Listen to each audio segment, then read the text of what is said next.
Konflik agraria adalah masalah serius di Indonesia. Sering muncul akibat ketimpangan penguasaan lahan, tumpang tindih izin, dan lemahnya perlindungan terhadap masyarakat adat dan lokal. Pembangunan yang mengejar investasi kerap kali mengorbankan hak warga atas tanah dan lingkungan. Salah satu contoh mencolok adalah kasus Pulau Rempang di Batam.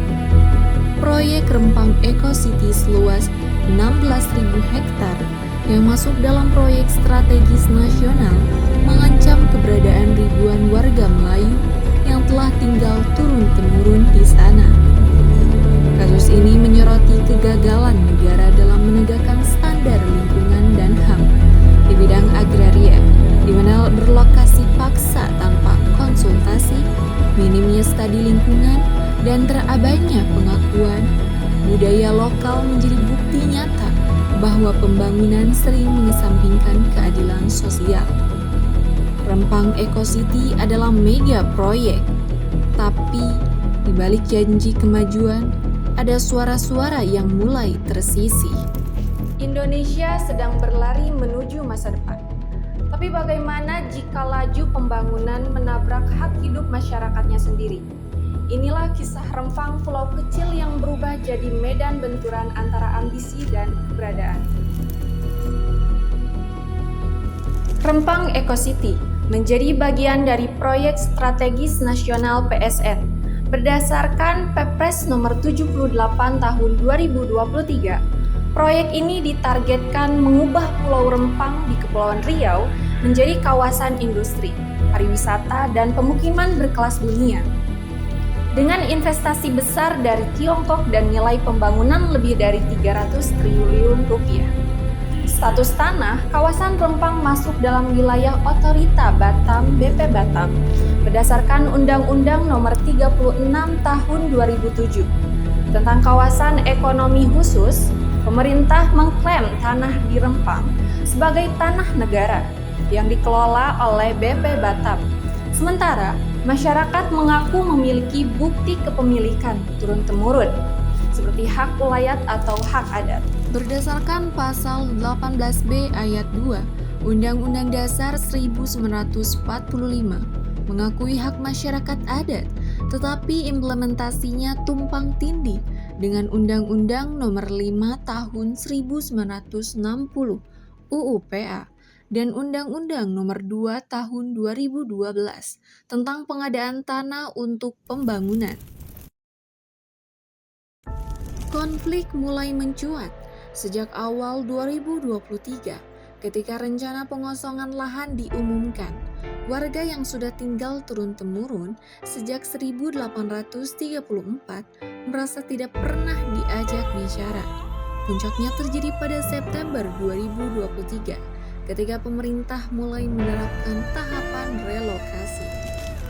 Di tahun 2004, pemerintah melalui BP Batam dan Pemkot Batam menggandeng PT Makmur Elok Graha untuk pembangunan Rempang Eco City. Di tahun 2023, proyek Rempang Eco City memicu konflik agraria besar antara warga dan pemerintah, ditandai bentrokan, penahanan, dan investigasi Komnas HAM dan Ombudsman RI. Tanggal 28 bulan 7 2023, menandatangan MOU investasi sebesar 381 triliun.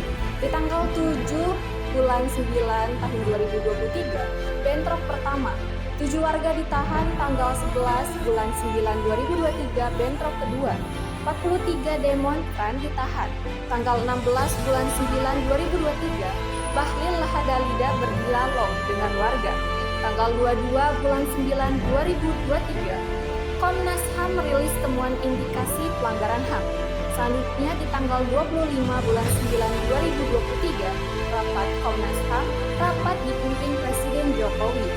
Dan selanjutnya tanggal 27 bulan 9 2023, Ombudsman RI rilis temuan sementara. Dan yang terakhir di tanggal 28 bulan 9 tahun 2023, Polda Kepri pulangkan 200 anggota BRIMOB. Pulau Rempang, surga terancam. ribuan warga melawan pembangunan Rempang Eco City, sebuah proyek yang mengancam menghancurkan kehidupan mereka. Perjuangan mereka adalah pertaruhan untuk masa depan, pertarungan untuk keadilan dan kelangsungan hidup. Tanggal 7 September jadi hari yang membekas. Bentrokan pecah antara aparat gabungan dan warga yang mempertahankan tanahnya. Gas air mata menyasar sekolah, anak-anak trauma, dan puluhan warga ditangkap. Dunia maya pun ikut menyuarakan. Ada yang salah dengan cara negara hari ini. Mereka bukan makar negara, tapi pertarungan mempertahankan tanah leluhur. Karena proyek ini menimbulkan perusakan lingkungan, hutan bakau dan habitat satwa terancam. Penggusuran, rumah dan mata pencaharian mereka akan hilang. Ketidakadilan, warga diskriminalisasi karena berani bersuara. Hilangnya budaya, tradisi dan identitas mereka terancam punah.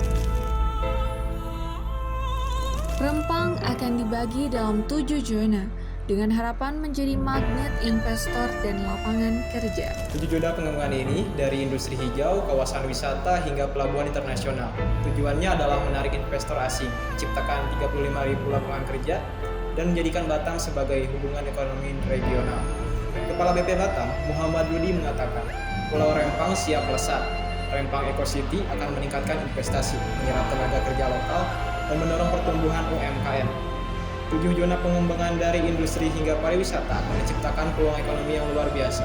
Kawasan ini akan menjadi pusat pertumbuhan ekonomi baru yang berkelanjutan, meningkatkan kualitas hidup warga dan memperkuat daya.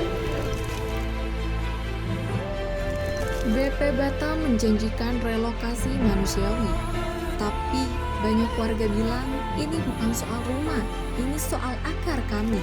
BP Batam terus mengupayakan relokasi, menjadikan rumah tipe 45, ganti rugi dan lapangan kerja. Tapi tak semua warga percaya, banyak yang merasa kehilangan identitas, budaya, bahkan kuburan leluhur mereka. Pindah rumah bagi mereka bukan hanya sekedar soal tanah, tapi sejarah. Presiden Jokowi menyatakan sudah ada kesepakatan bahwa warga akan diberikan lahan 500 meter plus bangunan tipe 45. Namun, warga tetap menolak relokasi. Mahfud MD menegaskan, itu bukan kasus penggusuran, tapi memang pengosongan karena memang secara hak itu akan digunakan oleh pemegang haknya. Sementara itu, Komnas HAM turun tangan menyelidiki dugaan pelanggaran HAM dan meminta klarifikasi. Konflik ini menyoroti kompleksitas pembangunan dan pentingnya mempertimbangkan hak-hak masyarakat. Apakah pembangunan layak dilakukan jika melanggar hak asasi manusia dan menyingkirkan masyarakat adat? Secara hukum agraria dan HAM, proyek ini memunculkan tanda tanya besar. Apakah pembangunan harus mengorbankan hak atas tempat tinggal? Bagaimana dengan izin lingkungan dan partisipasi masyarakat adat? Di balik janji investasi, tersembunyi realita relokasi paksa yang tak memenuhi standar HAM internasional, seperti Guiding Principle on Internal Displacement. Proyek ini juga dijalankan tanpa transparansi AMDAL, mengancam ekosistem pesisir yang vital bagi nelayan. Akibatnya, masyarakat terancam jatuh dalam kemiskinan struktural, konflik horizontal, dan erosi budaya Melayu yang telah berakar di tanah ini selama generasi. Dan jika konflik terus berlanjut, bukan hanya masyarakat yang dirugikan, investor pun bisa langsung berpaling karena bayang-bayang ketidakpastian hukum dan stigma perampasan tanah tak mudah dihapus. Di masyarakat, suara terpecah. Ada yang menanti peluang, ada yang masih menangis kehilangan. Sebagian mendukung karena berharap ekonomi membaik, tapi banyak pula yang menolak karena trauma penggusuran tanpa persetujuan. Suara-suara warga terbelah antara harapan dan ketakutan. Dari 961 keluarga yang berdampak, 795 menolak direlokasi. Hanya 166 yang telah menempati hunian sementara di Tanjung Bangun, Kota Batam. Kampung-kampung seperti Pasir Bolongkong, Sembulang Hulu, dan Sembulang Tanjung kini menjadi titik panas dari tarik ulur antara harapan pembangunan dan ketakutan akan hilangnya tanah leluhur. Tahun 2025, proyek ini belum rampung, tapi luka sosial belum juga sembuh. Memasuki tahun 2025, Rempang Eco City masih dalam proses. Rumah-rumah regulasi sebagian sudah dihuni listrik dan saluran air mulai tersambung. Di atas kertas, proyek ini adalah bagian dari proyek strategis nasional dengan tujuan mendorong pertumbuhan ekonomi Batam. Namun di lapangan, relokasi belum sepenuhnya selesai dan suara penolakan masih terdengar. Konflik belum reda dan proyek ambisius ini masih dihantui satu pertanyaan besar. Sudahkah pembangunan ini benar-benar inklusif, melibatkan dan menghormati semua warga yang terdampak?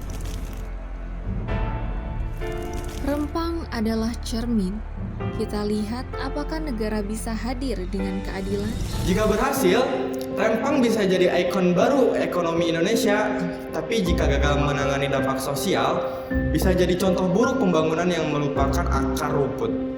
Lingkungan hidup dan keberlangsungan masyarakat lokal jadi taruhan. Karena pembangunan semestinya memanusiakan, bukan malah mengorbankan. Rempang bukan sekedar proyek, tapi cermin. Cermin bagaimana negara melihat rakyatnya. Pembangunan semestinya memanusiakan, bukan mengorbankan. Karena tanah bukan sekedar lahan, ia adalah ruang hidup.